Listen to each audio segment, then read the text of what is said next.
الحمدللہ رب العالمین والعاقبۃ للمتقین والصلاۃ والسلام علی سید المرسلین وعلی آلہ وصحبہ اجمعین، اما بعد۔ صدر انجمن اور حاضرین مجلس، آج کی سالانہ انجمن پروگرام میں جس موضوع پر تقریر پیش کرنا چاہتا ہوں اس کا نام ہے رشتہ داروں کے حقوق۔ فاعوذ باللہ من الشیطان الرجیم، بسم اللہ الرحمن الرحیم۔ وَآتُوا ذَا الْقُرْبَىٰ حَقَّهُ وَالْمِسْكِينَ وَابْنَ السَّبِيلِ، سورہ بنی اسرائیل آیت نمبر 26۔ صدر انجمن اور حاضرین مجلس، ابھی آپ کے سامنے جو آیت کریمہ پڑھی گئی ہے، اس کا سیدھا سادہ یہ ترجمہ ہے کہ اپنے رشتہ داروں کے حقوق کو ادا کرو، اور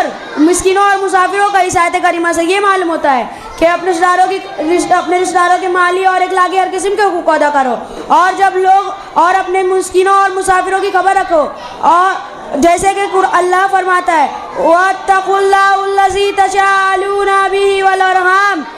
کہ اللہ سے ڈرو جس کا نام لے کر تم ایک دوسرے سے سوال کرتے ہو، اور اپنے رشتہ داروں کا خیال رکھو۔ یوں تو تم انسانوں کی حقوق کی رعایت رکھنا ضروری ہے، لیکن رشتہ داروں سے حقوق کی رعایت اور اس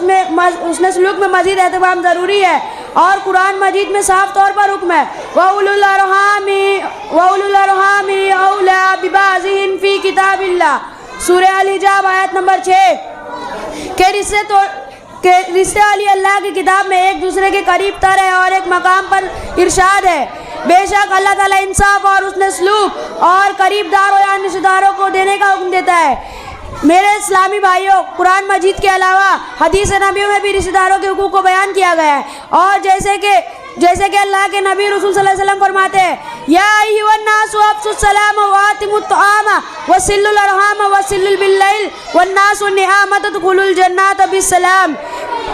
اے لوگ سلام کو پھیلاؤ، لوگوں کو کھانا کھلاؤ اور رحمان کو ملاؤ، یعنی رشتہ داروں کے حقوق کو ادا کرو، اور جب لوگ رات کو سو جائے تب تم نماز پڑھو، تم جنت میں سلامتی کے ساتھ داخل کیے جاؤ گے۔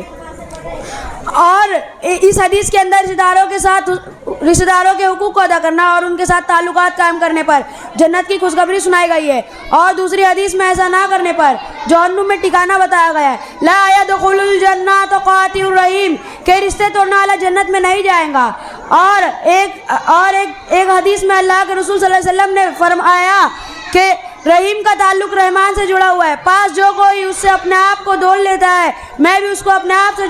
اللہ پاک نے فرمایا میں بھی اس کو اپنے آپ سے جوڑ لیتا ہوں، اور جو اپنے آپ کو اس سے توڑ لیتا ہے تو میں بھی اس کو اپنے آپ سے توڑ لیتا ہوں۔ اسی طرح ایک صحابی نے عرض کیا کہ اللہ کے رسول صلی اللہ علیہ وسلم کیا میں کسی کے ساتھ اس نے سلوک کروں تو آپ نے 3 بار فرمایا ماں کے ساتھ، اور پھر اپنے باپ کے ساتھ، اور پھر قریب داروں یعنی رشتہ داروں کے ساتھ اس نے سلوک کرنے کا حکم دیا۔ اب میں آخر میں اللہ رب العالمین سے دعا کرتا ہوں کہ ہمیں رشتہ داروں کے حقوق کو ادا کرنے کی توفیق دے، آمین۔ وآخر دعوانا الحمدللہ رب العالمین۔